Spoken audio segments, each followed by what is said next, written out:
Bueno, entonces vamos a empezar con este tema que ya vimos cómo se inflaman los párpados, que se llama blefaritis, causa de ojo rojo.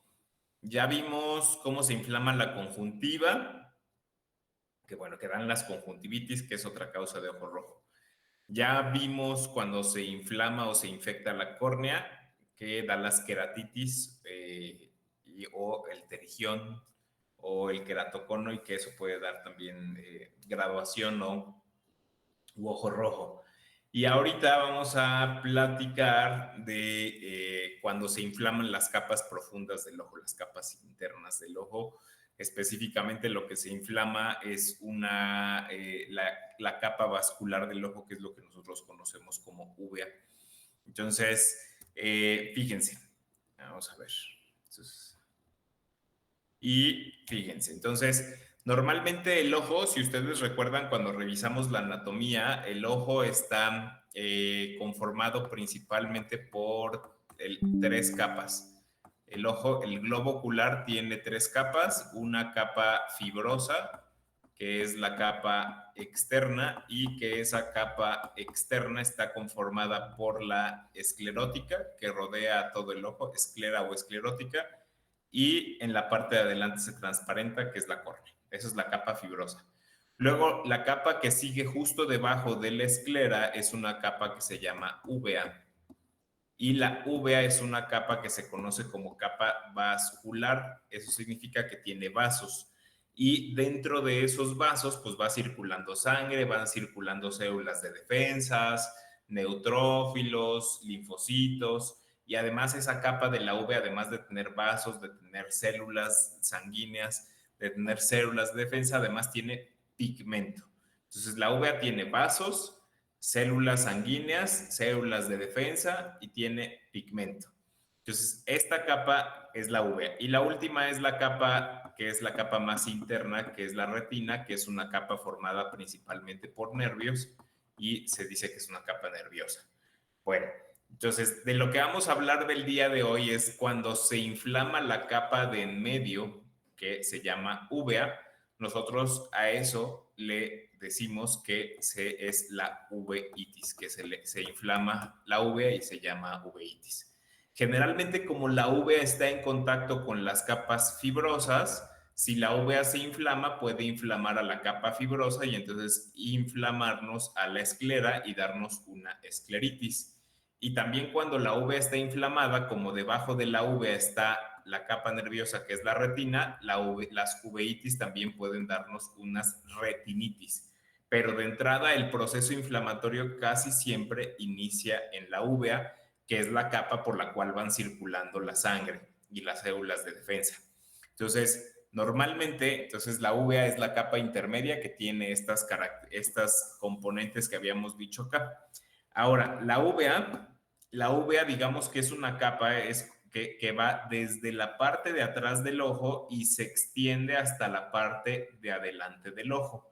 Y dependiendo de la región del ojo en donde estemos ubicados, la uvea adquiere diferentes nombres, o son tres nombres o tres zonas de la uvea. Una uvea que va de acá para atrás, la uvea que está pegada a la parte posterior del ojo, se conoce como uvea posterior, o nombre también conocida como coroides. ¿Sale? Entonces, la uvea posterior es lo mismo que decir coroides. Y las coroides, cuando se inflaman, se les dice coroiditis. Coroiditis. ¿Sale? Entonces, cuando la uvea está inflamada principalmente en la parte de atrás del ojo, le vamos a decir que es una uveitis posterior o que tiene una coroiditis. ¿Vale? Ahora, cuando la uvea está inflamada en la parte intermedia, es decir, en esta zona, se los voy a pintar con otro color para que sea más fácil de entender.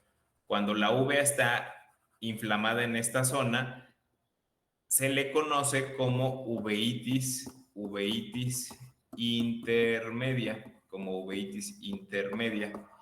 Y en esta zona la uvea adquiere otro nombre que no se llama coroides, sino que se le conoce como uvea intermedia como uvea intermedia o con el nombre particular de cuerpo ciliar, ¿vale? Entonces, la uvea posterior se llama coroides y cuando se inflama se le conoce como coroiditis. La uvea intermedia se llama cuerpo ciliar y cuando se inflama se les dice uveitis intermedia. También las uveitis intermedias adquieren el nombre de ciclitis. Es lo mismo decir ciclitis que uveitis intermedia. ¿Sí me siguen hasta aquí? Sí, doctor. Sí, porque lo van a leer en los libros y va a haber muchos, pueden confundirse con los nombres, pero estoy tratando de explicárselos para que todos los nombres que existen de esto. Por último, la uvea, cuando está ubicada en la parte de hasta adelante, adquiere otro nombre. Cuando la uvea está ubicada aquí en la parte de adelante, adquiere otro nombre y es el nombre de iris. La uvea que está hasta delante del ojo, ya casi hasta fuera del ojo, es el iris o también conocida como uvea anterior, ¿vale? Y cuando se inflama la uvea anterior, conocida como iris, se le dice, cuando la uvea anterior está inflamada, se le conoce como uveitis anterior o también se les puede conocer como iritis. ¿Sale? Inflamación del iris. ¿Ok? Entonces, repasando otra vez, la uvea es la capa intermedia del ojo que está formada principalmente por vasos, pero tiene también células de sangre, inmunidad y pigmento.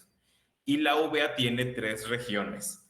La región posterior de la uvea posterior, se conoce también con el nombre de coroides y cuando se inflama se le dice coroiditis. La región intermedia de la uvea se conoce como cuerpo ciliar, Y cuando se inflama se le dice ciclitis o uveitis intermedia. Y luego tenemos la parte de hasta delante de la uvea, que es el iris, y cuando se inflama se le dice uveitis anterior o iritis, ¿vale? Ahora, va a haber datos clínicos donde yo puedo identificar que lo que está inflamado es el iris, donde yo puedo identificar que lo que está inflamado es el cuerpo ciliar, o donde yo puedo identificar que lo que está inflamado es la coroides. Da datos clínicos diferentes cuando una parte del ojo está inflamada, cuando otra parte del ojo está inflamada o cuando otra parte del ojo está inflamada. ¿Y por qué es importante esto que aunque es el ojo tan chiquito? Porque ciertas enfermedades, pongan mucha atención, ciertas enfermedades, como por ejemplo la artritis reumatoide, se asocian a inflamación del iris y no tanto de la coroides. Ciertas enfermedades se asocian a inflamación de la coroides, como por ejemplo la infección por toxoplasmosis, y no dan manifestaciones en el iris. Y otras enfermedades del cuerpo se asocian a inflamaciones de la uvea intermedia, como por ejemplo la esclerosis múltiple. Entonces, dependiendo del área del ojo que esté inflamado, yo puedo sospechar más una enfermedad que la otra. Entonces, el ojo, digamos que me va a decir o me puede orientar hacia qué enfermedad es la que está padeciendo este paciente. El ojo es una manifestación, generalmente, en estas enfermedades que vamos a platicar el día de hoy, el ojo es una manifestación de enfermedades sistémicas. Y como puede ser, por ejemplo, una tuberculosis que se inflama principalmente en la parte posterior del ojo, como puede ser, por ejemplo, una artritis reumatoide juvenil que inflama principalmente a la parte intermedia del ojo, o como puede ser una espondilitis anquilosante que se asocia principalmente a inflamación del iris. Si yo sé identificar, el oftalmólogo o ustedes saben identificar qué parte del ojo está inflamado, tal vez puedan ustedes orientar al diagnóstico de qué enfermedad esté padeciendo este paciente de manera sistémica. ¿Sí me di a entender? Sí, doctor. Bueno, entonces, por eso es importante este tema, porque este es de los temas que principalmente se asocian a enfermedades sistémicas en el cuerpo, tuberculosis, sífilis, por ejemplo, espondilitis anquilosante, lupus eritematoso sistémico. Todas esas enfermedades dan uveitis, diferentes tipos de uveitis, ¿vale? Entonces, ya platicamos, es justo esto, quiero que pongan atención en esto. Casi siempre las uveitis se consideran una urgencia oftalmológica y casi siempre las uveitis, pongan mucha atención, casi siempre va a haber un dolor, casi siempre va a haber ojo rojo y una disminución de la agudeza visual. Si ustedes recuerdan en la clase que vimos de ojo rojo, los ojos rojos, como por ejemplo las conjuntivitis, las blefaritis, no causan dolor. En general sí dan ojo rojo, pero no disminuyen la agudeza visual. Las uveitis se consideran causas graves porque sí causan dolor y disminución de la agudeza visual. Es un paciente que tiene dolor ojo rojo y disminución de la agudeza visual, sospechen que pudiera llegar a tener una uveitis y eso sí es una urgencia oftalmológica. Y lo que es importante que el oftalmólogo determine o que en la revisión de los ojos determinemos es definir el patrón si es una uveitis anterior, una uveitis intermedia o una uveitis posterior, porque de acuerdo a esto podemos nosotros saber en el cuerpo qué estudios vamos a pedir, porque no le vamos a pedir a todos los pacientes todos los estudios, ¿vale? Y de acuerdo a qué parte del ojo esté afectada, entonces vamos a orientar al reumatólogo o al médico internista o al infectólogo qué análisis va a pedir él para que nosotros le orientemos a qué tipo de tratamiento va a darle o qué enfermedad es la que estamos sospechando, ¿vale? Entonces, aquí está lo que les había dicho. Uveitis posterior, inflamación de la coroides. Uveitis intermedia, inflamación del cuerpo ciliar. Y uveitis anterior, inflamación del iris. Y adquieren estos nombres. Uveitis anterior, iritis. Uveitis intermedia, ciclitis. Y uveitis posterior, generalmente las conocemos como coroiditis, ¿vale? Hay una situación en la cual se inflama toda la uvea. Se inflama el iris, el cuerpo ciliar y la coroides, y a eso se le conoce como panuveitis, ¿vale?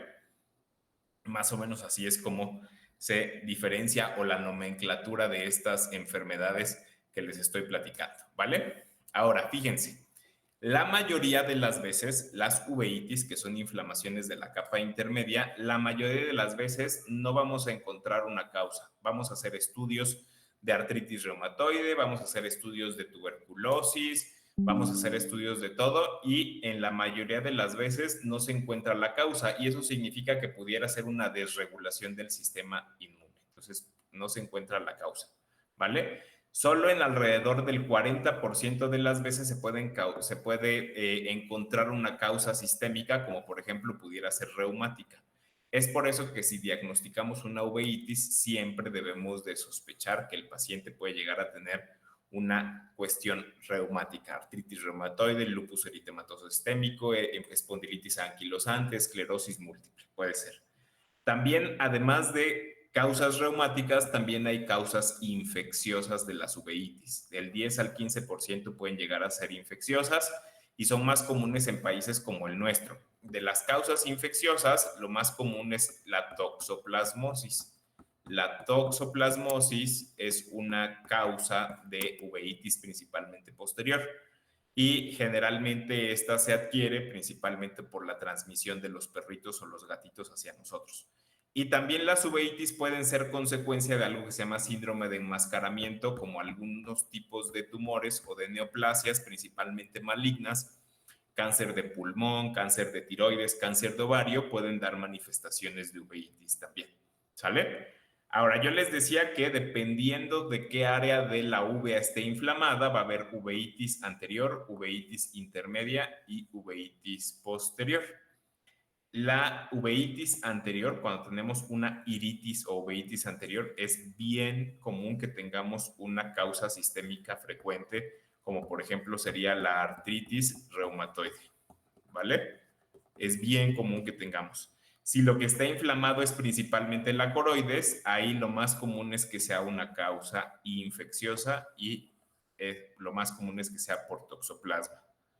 Y si lo que está inflamado es la uvea intermedia, dándonos una uveitis intermedia, ahí las causas suelen ser idiopáticas. Casi nunca encontramos la causa, casi nunca, pero sí puede llegar a haber causas como por ejemplo la esclerosis múltiple. ¿Sí me siguen? Sí, doc. ¿Sí? Bueno, esto lo vamos a pasar. Bueno, esto ya lo vimos. Y bueno, ahora, ¿qué síntomas nos va a dar las diferentes tipos de uveitis? ¿Vale? Entonces, ¿qué síntomas nos va a dar una uveitis? Acuérdense esto, porque sobre todo lo que se deben de aprender es cómo sospechar de una uveitis anterior, que son las más comunes de todas las uveitis. Las más comunes de todas las uveitis son las uveitis anteriores, ¿vale? Y casi siempre los pacientes llegan con fotofobia, y fotofobia significa sensibilidad a la luz. Pacientes que les molesta más la luz que lo que les molestaba la semana pasada o la semana anterior. Entonces, fotofobia. Les duele el ojo aun que no estén en la luz. El ojo está enrojecido y hay una disminución de la agudeza visual. Generalmente suele ser una disminución leve a moderada, no baja tanto la visión, ¿vale? Entonces, esas son las manifestaciones de una uveitis anterior, una pérdida visual de leve a moderada. Y vamos a ver ciertos signos clínicos que les voy a enseñar ahorita más adelante en fotografías para que lo sepan identificar. Evidentemente vamos a ver que el paciente tiene enrojecimiento ocular, que es lo que conocemos como hiperemia. El paciente va a tener mayor enrojecimiento del ojo alrededor de la córnea, a lo cual conocemos como inyección ciliar. Es muy común que estos pacientes tengan la pupila más pequeña, a lo cual conocemos como miosis. Es común que tengan tanta inflamación del ojo que el humor acuoso, es decir, lo transparente del ojo, se empiece a poner opaco, y si esto fuera la córnea, se empieza a acumular inflamación en color blanco, se empieza a acumular en la parte de abajo del ojo, se empieza a acumular pus, y esta pus es un proceso de inflamación a lo cual nosotros conocemos como hipopión. Entonces, hipopión significa acúmulo de pus adentro del ojo, ¿vale? Por un proceso de inflamación importante. También el humor acuoso no debe tener células flotando, y en los pacientes que tienen uveitis se alcanzan a ver células flotando ahí dentro de su humor acuoso. Son células inflamatorios, neutrófilos, leucocitos. Además, el humor acuoso debe de ser transparente, y en los pacientes que tienen uveitis, el humor acuoso no es transparente, se pone opaco, y a eso lo conocemos como flare o flare, que es el humor acuoso opaco, ¿vale? Y se ve como si tuviera, cuando le echamos un rayo de luz al ojo, se ve como si estuviera opaco, como cuando vemos pelusas en un rayo de luz. A eso se le conoce como fenómeno de Tyndall. También se ven depósitos de células detrás de la córnea. La córnea es la parte transparente del ojo, y se ven células que están comiéndose a la córnea, como si fueran depósitos, como si fueran zonas redondas. Y el ojo le empiezan a salir una especie de cicatrices que se les conoce como sinequias. Ahorita lo vamos a ver, cada una de estas cosas se las voy a explicar más adelante en una fotografía. Entonces, en las uveitis anteriores, que son las más comunes, estas son las manifestaciones. La diferencia con las uveitis que están involucrando las partes más profundas del ojo es que casi siempre estos pacientes tienen pérdida visual o una disminución de la agudeza visual mayor. Entonces, estos pacientes, además de tener estos síntomas de tener dolor, ojo rojo y disminución y fotofobia, los pacientes que tienen una uveitis posterior o una uveitis intermedia tienen mayor pérdida de la agudeza visual, y además empiezan a observar esto que se llaman miodesopsias. Y las miodesopsias es la percepción de objetos flotantes en el campo de visión. Es decir, como si estuvieran viendo moscas que se andan moviendo de un lado hacia el otro, pero en realidad no hay moscas, sino que son objetos que están flotando adentro del ojo y que se interpretan como si estuvieran afuera. Entonces, miodesopsias es la percepción de objetos flotantes en el campo de visión, ¿vale? Entonces, esas manifestaciones son más de una uveitis posterior, ¿ok? ¿Me siguen hasta aquí, chicos? ¿Sí me siguen? Sí, doctor. ¿Sí? Bueno, entonces aquí están los síntomas de uveitis. Hay dolor, hay parpadeo constante, el ojo está hiperémico, hay sensibilidad a la luz, la visión suele ser borrosa, suelen aparecer la sensación de objetos flotantes que se llaman miodesopsias, puede haber disminución de la visión y la pupila suele estar o más chiquita por miosis o irregular porque hay cicatrices en la pupila, a lo cual se les conoce como sinequias. Ahorita vamos a ver qué significa eso. Entonces, fíjense, vean cómo el patrón de enrojecimiento de los pacientes que tienen uveitis es mayor alrededor de la córnea. A eso se le conoce como inyección ciliar o inyección circunconjuntival. Entonces, esto significa cuando el ojo rojo está más concentrado aquí alrededor de la córnea, eso es más grave. Un ojo rojo que está todo rojo el ojo no es tan grave. Un ojo rojo que está más concentrado este enrojecimiento ahí, eso significa que es mucho más grave. Sucede que el iris en los pacientes que tienen uveitis el iris se pega con las otras estructuras formando cicatrices a las cuales se les conoce como sinequias. Entonces, las sinequias son cicatrices que forma el iris con otras estructuras de adentro del ojo. Entonces, el iris se pega, por ejemplo, con el cristalino o el iris se pega con la córnea, ¿vale? En el ojo suelen haber células flotando, no sé si observen estos puntitos blancos que están ahí, que son células flotando adentro del ojo cuando eso no debe de suceder. Y en la córnea se ven estos puntos blancos que están pegados en la córnea cuando la córnea debería de ser completamente transparente. A estos se les conoce como precipitados queráticos o depósitos queráticos. Son datos de uveitis, ¿vale? Y entonces en estos pacientes generalmente el ojo no es extremadamente rojo, no es un rojo intenso, sino que suele ser un rojo principalmente localizado aquí alrededor de la córnea. El paciente tiene dolor, mucha sensibilidad a la luz, tiene algo de lagrimeo. Esos son datos de uveitis. Vean cómo acá el enrojecimiento está mucho más ubicado aquí alrededor del ojo, está mucho más ubicado aquí alrededor del ojo, tiene algo de lagrimeo, ¿vale? Y esto lo vamos a ver. Vean, aquí esto es un ojo que tiene una uveitis muy intensa. Y generalmente lo que se observa en esta imagen es que la córnea está opaca, está completamente opaca, no nos permite ver a detalles del iris, no nos permite ver la pupila. Aquí está la pupila, pero apenas si se alcanza a distinguir. Y además se ven estos puntos blancos que es pus acumulada en la córnea, detrás de la córnea. Eso es un dato de uveitis. Vean estas cicatrices que se llaman sinequias, a esto le conocemos nosotros como sinequias, y estas son cicatrices que se forman desde la pupila, o bueno, desde el iris hacia la parte de atrás del iris, que esto que está aquí es el cristalino. Esto es el cristalino, es el lente de adentro del ojo, y en los pacientes que tienen uveitis se forman estas cicatrices que se pegostean con el cristalino. Y esto hace que la pupila no sea redonda, sino que sea irregular. Por eso es que las uveitis, uno de los datos de que hay uveitis es que la pupila es irregular, ¿vale?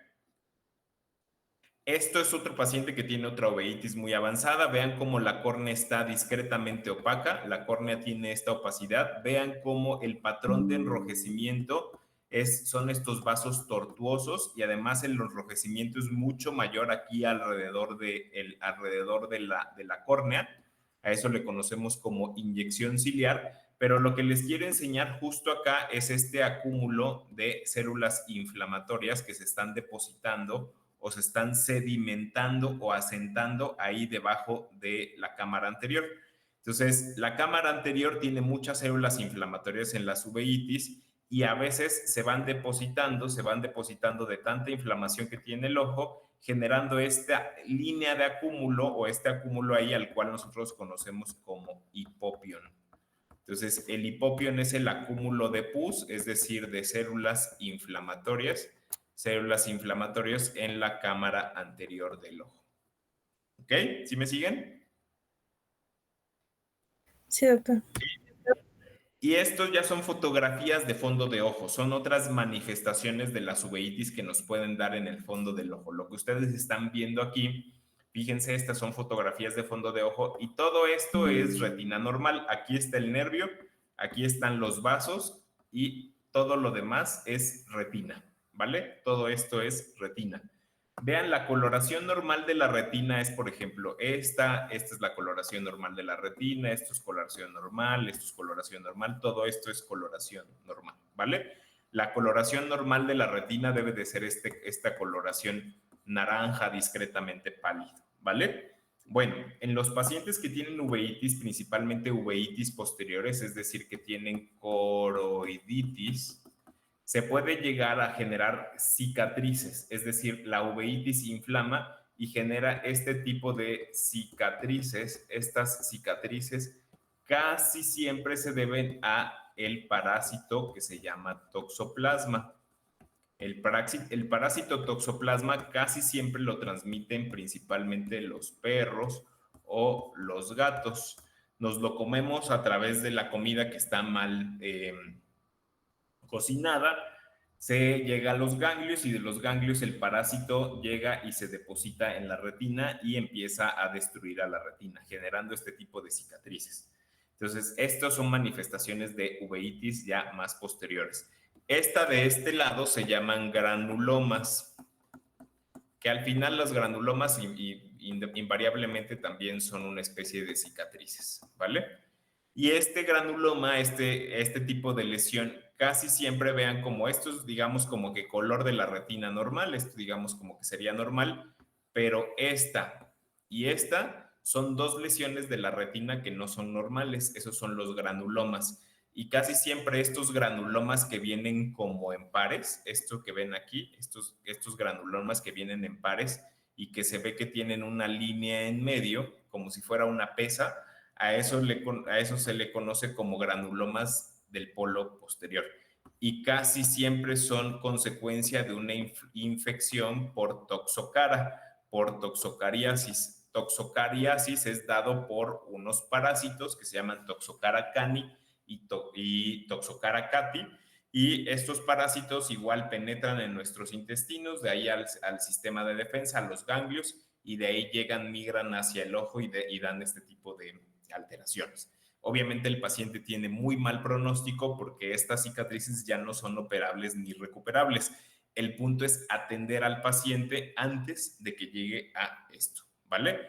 Esto que ustedes están viendo aquí es una fotografía del fondo del ojo. Esto es una fotografía del fondo de ojo, ¿sale? Ahora, fíjense, pongan mucha atención. Normalmente cuando yo les he enseñado fotografías de fondo de ojo, se ve completamente detallada la retina. Normalmente en las fotografías de fondo de ojo que yo les he enseñado también son redonditas y normalmente se ve el nervio y del nervio salen las venitas y les había dicho que por aquí estaba la mácula. ¿Sí se acuerdan de eso o no? Sí, ¿Sí? Bueno, esta imagen es exactamente lo mismo, solo que la imagen está opaca o está velada. Esta imagen, si ustedes son cuidadosos, verán que aquí hay algo redondito. Aquí se los estoy marcando, pero ahorita lo voy a borrar para que lo vean, que ese es el nervio. Aquí hay algo blanco, que esa es una lesión que ahorita vamos a ver. Y todo lo demás se ve extremadamente borroso. Todo lo demás no se ve, no se alcanzan a ver los vasos, no se alcanza a ver la retina. Entonces quédense con esta imagen y que ahorita que le borre ese dibujito van a ver que sí, en efecto, ahí se va a ver una coloración como un poquito más naranja, que idealmente es donde está el nervio. Aquí está el nervio. Esto es el nervio, ¿vale? Bueno, esta fotografía que ven ahí, que se ve borroneada, es una fotografía clásica de los pacientes que tienen uveitis posterior.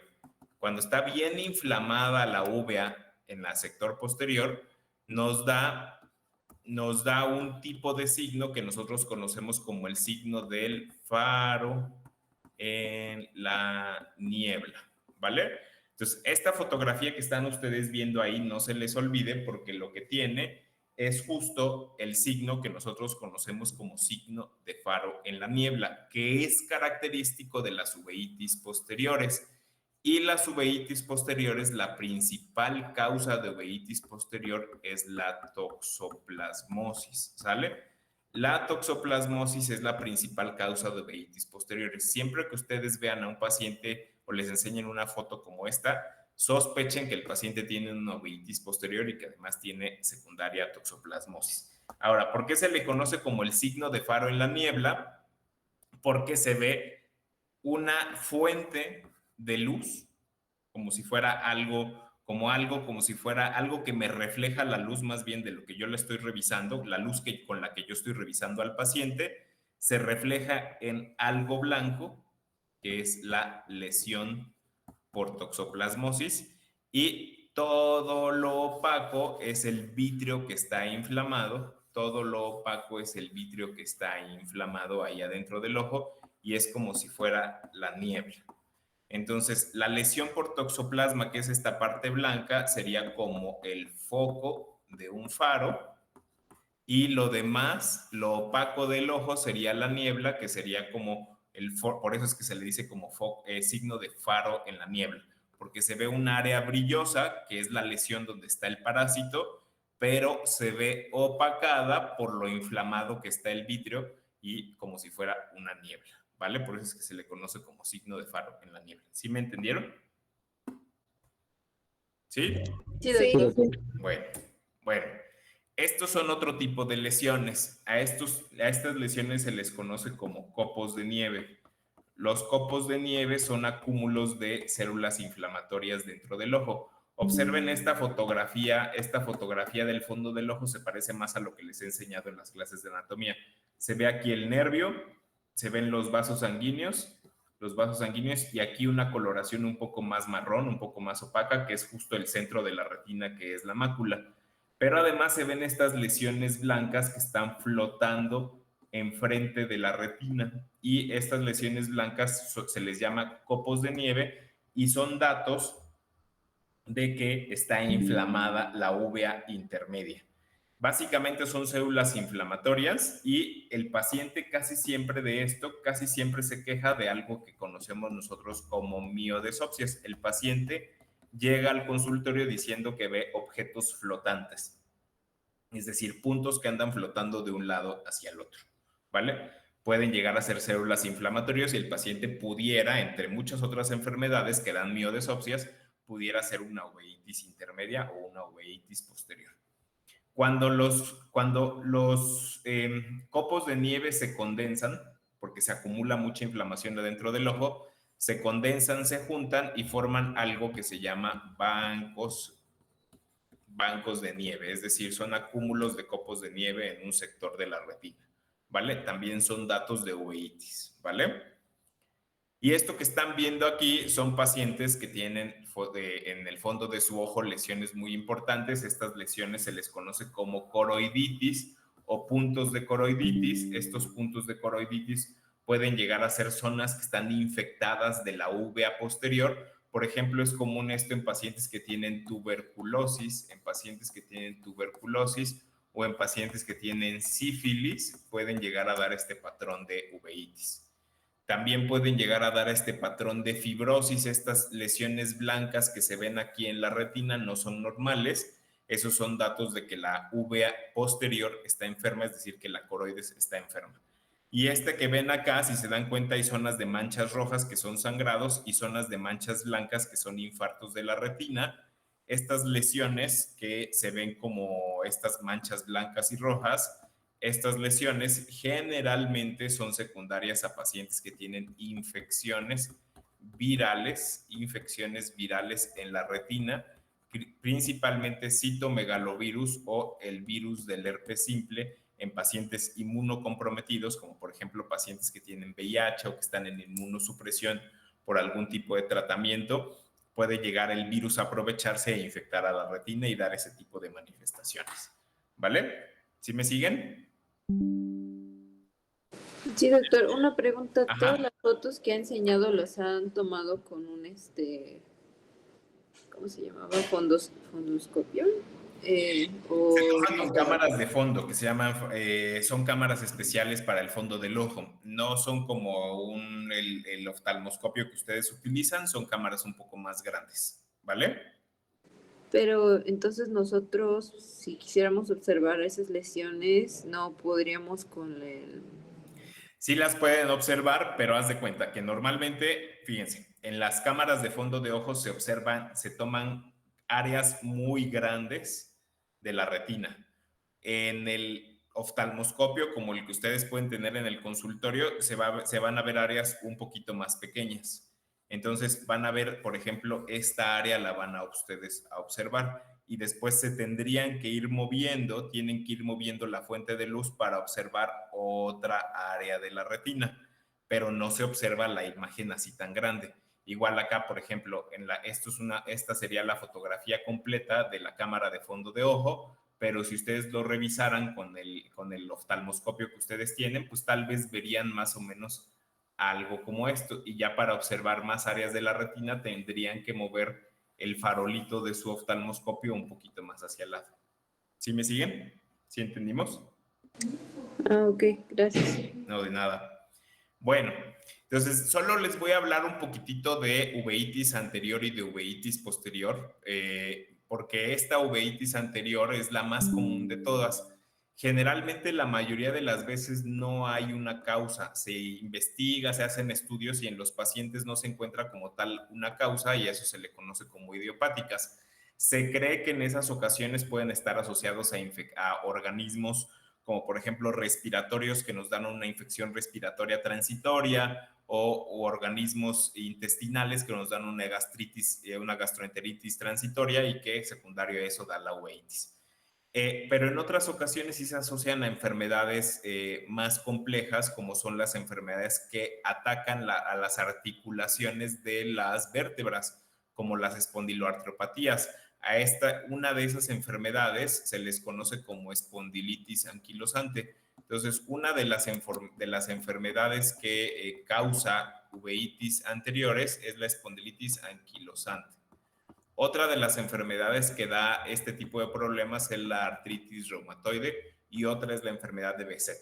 Entonces, estas pueden dar estas enfermedades. También se puede asociar también a herpes, a tuberculosis, a sífilis, a lepra, pero lo más común es que se asocie a estas enfermedades que se les conoce como espondiloartropatías, que son enfermedades autoinmunes, es decir, es de nuestro sistema inmune que termina atacando principalmente a las articulaciones, pero además ataca a la uvea, ¿ok? Y casi siempre en estos pacientes que tienen datos de una uveitis anterior que les dije que son dolor, ojo rojo, sensibilidad a la luz, estos datos que son muy importantes, casi siempre tenemos que preguntarle al paciente si no tiene dolores en las articulaciones o manifestaciones de inflamación de la piel. Y siempre tenemos que pedir radiografías de tórax para ver que no estén inflamadas las articulaciones de la columna vertebral, tanto a nivel de tórax como a nivel de la articulación sacroiliaca, ¿vale? Entonces, para eso, siempre que tengan un paciente que tiene dolor, ojo rojo, sensibilidad a la luz, siempre piensen en una uveitis anterior y siempre descarten que no tenga alguna enfermedad como esta, ¿vale? Y como les dije, casi siempre cursa con dolor, con enrojecimiento y sensibilidad a la luz. Generalmente suele haber una disminución de la agudeza visual, ya les había dicho, pero no es una agudeza visual muy disminuida, sino que principalmente es dolor, ojo rojo y fotofobia. Apréndanselo, eso es como la triada de la uveitis, es dolor, ojo rojo y fotofobia, dolor, ojo rojo y fotofobia, pero es una fotofobia intensa. O sea, no es que me moleste la luz de cuando salgo de la clase a un área iluminada, no, es una fotofobia intensa, ¿ok? Entonces, estos datos son datos de uveitis anteriores, ¿vale? Y las uveitis posteriores, ahorita vamos a ir al tratamiento porque el tratamiento en todas las uveitis es muy similar. Las uveitis posteriores principalmente son inflamaciones de la coroides y por lo tanto les decimos coroiditis. A veces se inflama la coroides con la retina y también se les conoce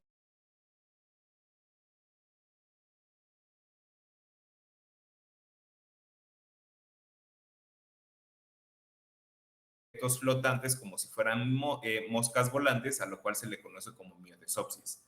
Aquí sí que hay una disminución importante de la agudeza visual y hay zonas de pérdida de visión del campo de visión. Recuerden que escotoma, ya se los había yo platicado, escotoma es un área de disminución del campo de visión, es decir, dejo de ver de alguna parte de alrededor de lo que yo veo. O sea, de las zonas que yo veo de reojo, una zona no la veo, a eso significa escotoma, una zona de pérdida del campo de visión.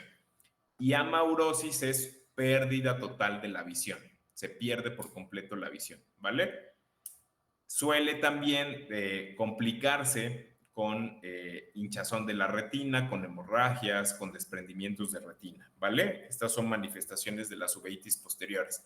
La más común de las causas de las uveitis posteriores son las toxoplasmosis, que es el parásito este que les digo, que está inflamado y que genera cicatrices. También hay otras, como por ejemplo la sífilis, la sarcoidosis, que es otra enfermedad autoinmune. También puede ser por trauma o por infecciones por virus aprovechados en los pacientes que tienen procesos de inmunodeficiencia, pero lo más común es que sea por toxoplasmosis, ¿vale? Y el tratamiento en todos los pacientes, el tratamiento es justo desinflamar. En todos los pacientes que tienen uveitis, en todos, les damos medicamentos en gotas desinflamantes. Casi siempre utilizamos dexametasona, prednisolona o medrisona, pero lo más común es justo el acetato de prednisolona. Este es el más potente de todos y lo dejamos en gotas y casi siempre en los pacientes que tienen uveitis los dejamos casi que cada hora estarle poniendo estas gotitas para desinflamarlos. No solo se dan en gotas, sino que también se dan medicamentos sistémicos, es decir, esteroides sistémicos, porque son el tratamiento de primera línea y lo que hace la uveitis es disminuir el edema, es decir, disminuir la extravasación vascular, disminuye todo el proceso inflamatorio al reducir citoquinas y además impide que haya cicatrización retrasada por medio de hipersensibilidad. Lo que hacen los esteroides es secuestrar los linfocitos dentro de la médula ósea para que no vayan al sitio donde esté inflamado. Entonces se dan esteroides en gotas para que tengan efecto local, pero además también se dan esteroides sistémicos para que tengan ese efecto de secuestrar los linfocitos y que se queden anidados dentro de la médula ósea, ¿vale? Casi siempre empezamos con prednisona. Esto no es prednisolona, esto es prednisona. La prednisona es lo que se conoce como meticorten, es la marca, y casi siempre calculamos en el paciente entre 1 y 1.5 miligramos por kilo de peso. Entonces, si el paciente pesa 60 kilos, le vamos a dar por cada kilo, multiplicamos por 1 miligramo que le vamos a dar diario. Entonces, se tomaría 60 miligramos este paciente diario, ¿sale? Entonces, empezamos con dosis altas y vamos bajando poco a poco las dosis cada 5, cada 7 días, le vamos reduciendo a la mitad la dosis del paciente y casi siempre pedimos que lo tomen en ayunas para que tenga mejor efecto, ¿vale? Pero también los esteroides, tanto sistémicos como en gotas, tienen ciertas complicaciones en el ojo, no son inocuos. Por eso es que tampoco somos muy fans de dejar ese tratamiento. Entonces, sí tenemos que usarlo, pero tenemos que tener cuidado porque en los pacientes que tienen este tipo de tratamiento suele llegar a dar glaucoma, es decir, suele subir la presión de los ojos, puede dar como consecuencia cataratas y además puede dar complicaciones en la córnea porque suele adelgazar a la córnea y además puede haber complicaciones como por ejemplo infecciones por el virus del herpes simple por estar suprimiendo la respuesta inflamatoria de los pacientes, ¿vale? Bueno, también se les puede dar otro tipo de tratamientos como son los antiinflamatorios no esteroideos o se prefiere que a largo plazo en estos pacientes se cambien los esteroides tomados que tienen muchos efectos como diabetes e hipertensión, se cambien por otro tipo de medicamentos que tienen menos efectos como son los inmunosupresores. Uno de los más usados es este que es la azathioprina y el metotrexate, ¿vale? ¿Sí me siguen, chicos? Sí, ¿Sí? cierto. Entonces, resumiendo, esto de las uveitis recuerden que es una inflamación de la capa intermedia del ojo y que da este tipo de síntomas. Que no se les olvide que da enrojecimiento, fotofobia y dolor. Si tienen un paciente que tiene esto, es bien importante porque esto sí es una causa de urgencia de revisar al paciente, ¿vale? ¿Sí? ¿Siguen ahí? Sí, doctor. Bueno, a ver, tienen 5 Doctor. minutos para despejarse, levantarse en lo que pongo la otra presentación. Empezamos en 5 minutos con el último tema de hoy, que es enfermedades de los párpados. Y casi con eso concluimos las causas de ojo rojo, con ese tema y el de mañana, que es ojo seco. Tienen 5 minutos para levantarse y regresan. Ajá, los escucho.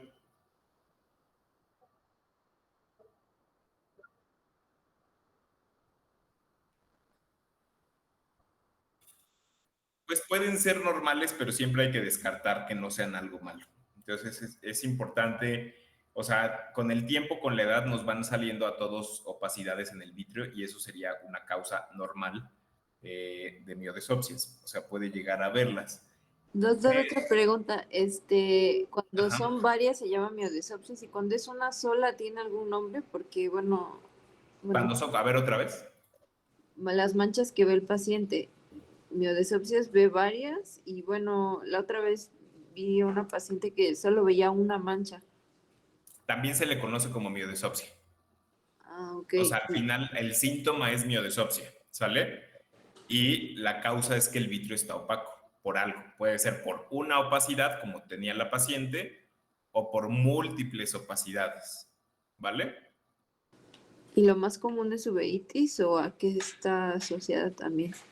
Lo más común es generalmente a un proceso de la edad. O sea, con el tiempo a todos nos van a salir miodesopsias.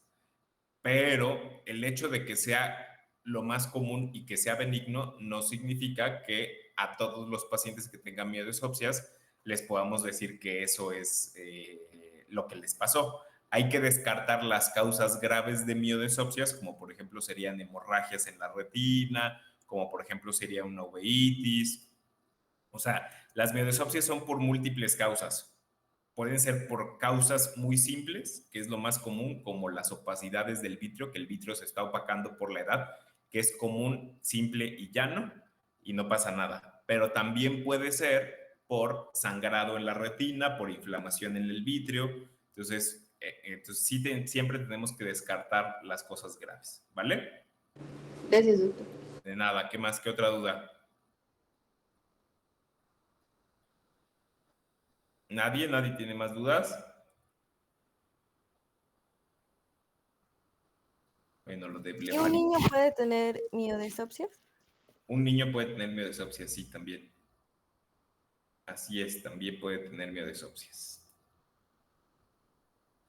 Y hay que descartar que no sea por nada malo.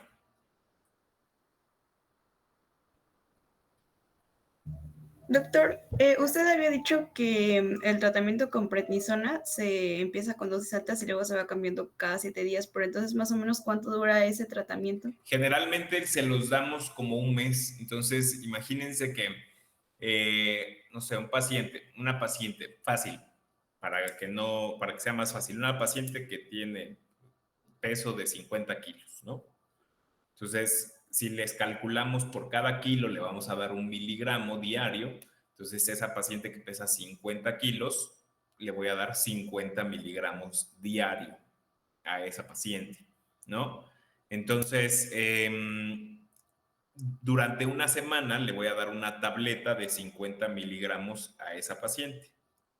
La siguiente semana ya le voy a partir la tableta de 50 miligramos a la mitad y ya solo se va a tomar la mitad, es decir, 25 miligramos durante una semana. Y luego la tercera semana le vuelvo a dar ya no la mitad, ya no solo la mitad, sino un cuarto de la dosis que le di al inicio. Entonces serían 12.5 miligramos diario durante una semana.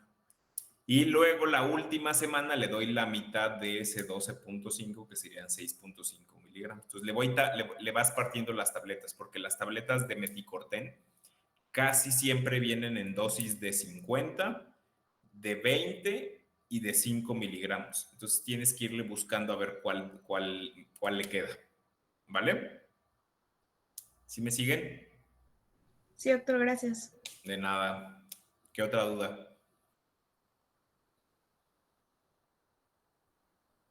¿No? Doctor, ¿las uveitis normalmente son unilaterales o bilaterales? La mayoría de las veces son unilaterales. Es raro el paciente que llega a tener bilaterales. Pero sí puede haber, ¿eh? O sea, sí, pero la mayoría de las veces son unilaterales. Pues, ¿Qué otra duda? Entonces, las uveitis son enfermedades, eso es una inflamación del ojo, puede ser por múltiples causas. La mayoría de las veces no encontramos causas, pero si sospecháramos algo, deberíamos de sospechar en alguna causa como una enfermedad autoinmune o alguna infección grave como la tuberculosis o la sífilis, ¿vale? Bueno, entonces vamos ahora a platicar de las enfermedades de los párpados, que más bien lo que les voy a enseñar es cómo sospechar de que un párpado está enfermo, ¿ok? Y al final vamos a ver rápidamente de qué enfermedades, qué manifestaciones dan las enfermedades de los párpados. Entonces, fíjense, el párpado, recordar que había varias capas del párpado. Primero, la primer capa más externa del párpado era la piel, ¿vale? Y justo debajo de la piel estaba un músculo que nosotros conocemos como el músculo orbicular, que es el músculo encargado. Está el músculo orbicular, que está justo debajo de la piel y que era el encargado de cerrar los ojos. Luego, debajo del músculo orbicular está un tendón que se encarga de abrir al párpado, que es el tendón del músculo elevador del párpado superior, ¿vale?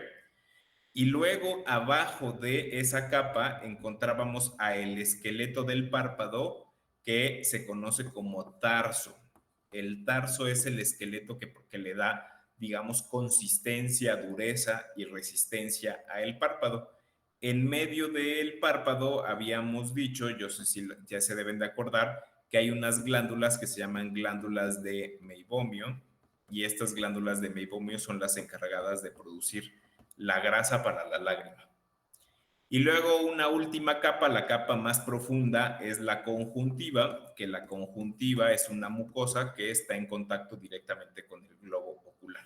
Entonces, esas son las capas de los párpados: piel, músculo orbicular, músculo elevador del párpado superior, tarso y conjuntiva. ¿Vale? ¿Sí me siguen? Sí, Sí, doctor. doctor. Bueno, observen muy bien esta imagen, porque así es como deben de estar posicionados los párpados con respecto al ojo. Y pongan mucha atención en esta frase que les acabo de decir. Los párpados deben de estar relacionados con el ojo en cierta medida. Fíjense, observen cómo el párpado inferior justo pasa ahí donde acaba la córnea. Es decir, el párpado inferior, la posición normal del párpado inferior, debe de pasar por el limbo donde termina la esclera, o limbo esclerocorneal, ¿vale? Entonces, observen, fíjense otra vez, cómo el párpado inferior justo pasa por donde termina la córnea, ¿vale? Si el párpado inferior pasa más abajo, eso va a generar que la esclera se vea.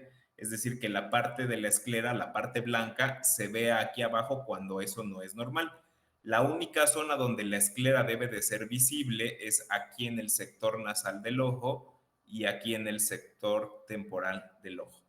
Aquí abajo no se debe de observar la esclera, porque el párpado en la posición normal lo debe de obstruir o lo debe de ocluir, ¿vale? Eso es el párpado inferior. Ahora, el párpado superior sí invade un poco de la córnea. Si trazáramos un poco imaginariamente por dónde iría la córnea, vamos a con otro color que sea más. La córnea iría como por acá. y vean cómo el párpado, observen cómo el párpado en realidad opaca o ocluye una parte de la córnea superior. Normalmente se dice que ocluye más o menos alrededor de 2 milímetros de la córnea superior. Entonces, el párpado está un poquito más abajo del limbo esclerocorneal. Por aquí estaría el limbo y el párpado sí cae un poquitito. Esa es una posición normal. ¿Sí lo observan? ¿Sí lo ven? Sí, Sí. doctor. ¿Sí? Entonces, vean igual esta imagen en donde aquí yo porque estoy jalando el párpado, pero en realidad esta parte no se debería de ver. Ahí porque estoy jalando el párpado hacia abajo. Y aquí arriba el párpado sí ocluye un poco de la córnea. ¿Sí lo ven? ¿Sí? Sí. Sí, doctor. Además, en esta imagen, observen cómo los párpados, fíjense muy bien, cómo los párpados deben de estar pegados al globo ocular. El párpado no tiene que haber, digamos, como un vacío o una cavidad entre el párpado y el globo ocular. El párpado siempre debe de estar pegado al globo ocular, tanto el de arriba como el de abajo. Además, el párpado debe de tener esta coloración en el borde. El borde de los párpados siempre debe de tener esta coloración anaranjada o discretamente pigmentada dependiendo del tono de la coloración de la piel. Y todas las pestañas deberían de ir hacia abajo. ¿Sí lo observan? O hacia arriba según sea el párpado. ¿Sí lo ven? Sí, doctor. ¿Sí? Bueno, entonces esa es la posición normal del párpado. A veces los párpados de arriba se caen sobre el ojo y eso obstruye la visión. A veces los párpados de abajo se cuelgan y eso hace que se quede expuesta la parte de abajo de la esclera y se va a evaporar mucha lágrima, ¿vale? A veces el párpado de abajo o el de arriba se meten o se invierten, es decir, se voltean hacia adentro y las pestañas empiezan a rayar a la córnea, ¿vale? Todas esas son enfermedades de los párpados y pueden generar enrojecimiento del ojo. Entonces, la primera que les mencioné es que a veces el párpado obstruye demasiado a la córnea. Observen cómo normalmente sí ocluye un poco de la córnea, pero a veces los párpados caen demasiado y a eso nosotros lo conocemos como tosis palpebral. Entonces, la tosis palpebral básicamente es una caída del párpado superior,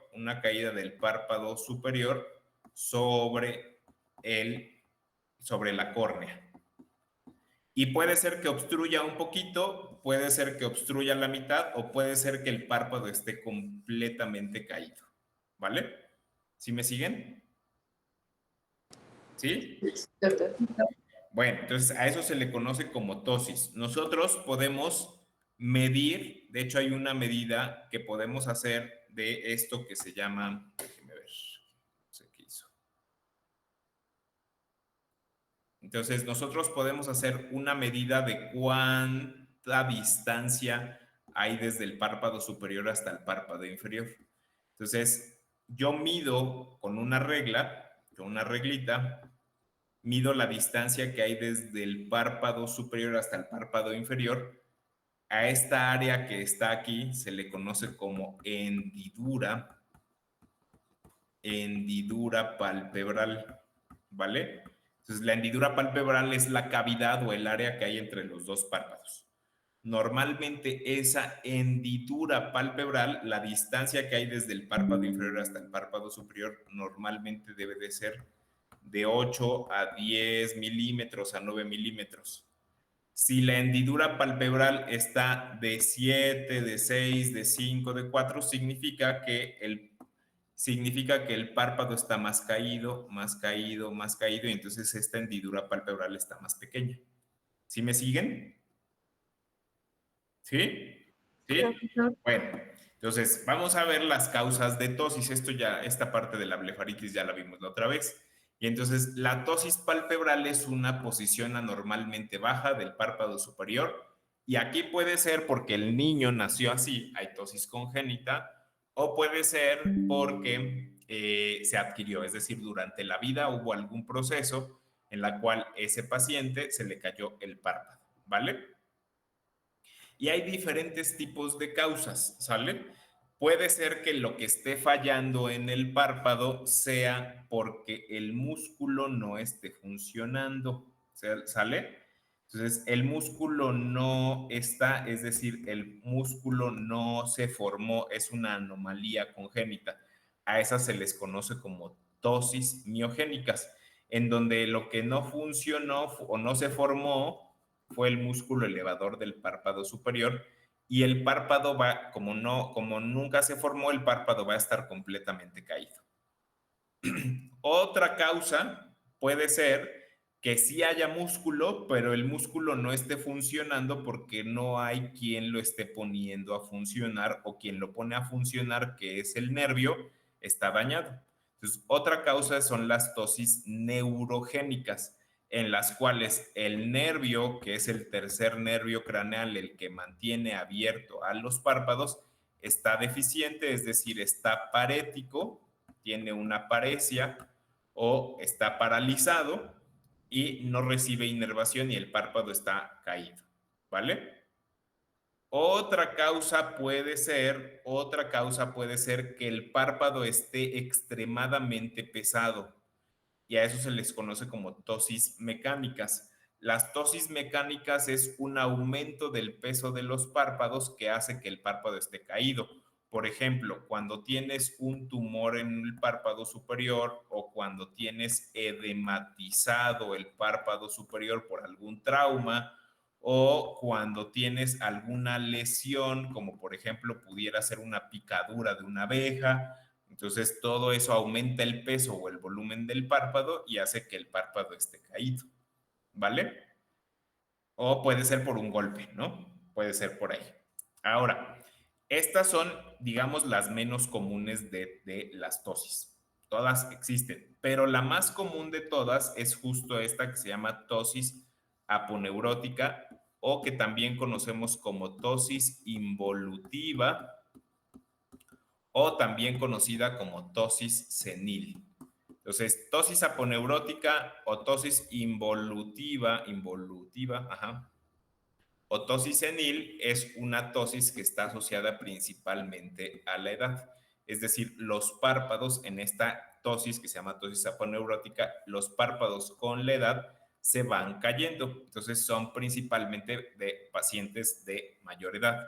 Y lo que sucede en la ptosis aponeurótica es que el músculo elevador del párpado superior, que normalmente está adherido al cuerpo del párpado, el músculo elevador del párpado superior que está adherido desde la parte superior de la órbita, desde el hueso, y que se adhiere al párpado, con el tiempo este músculo elevador del párpado superior se va desinsertando.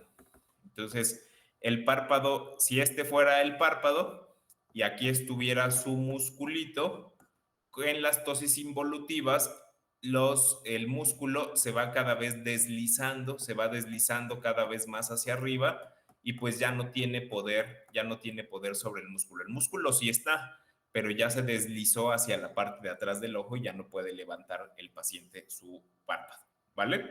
Entonces, esas son las ptosis más comunes, las ptosis aponeuróticas, que se deben prácticamente a que con el peso el párpado va venciendo al músculo y ya no hay movimiento, ¿vale?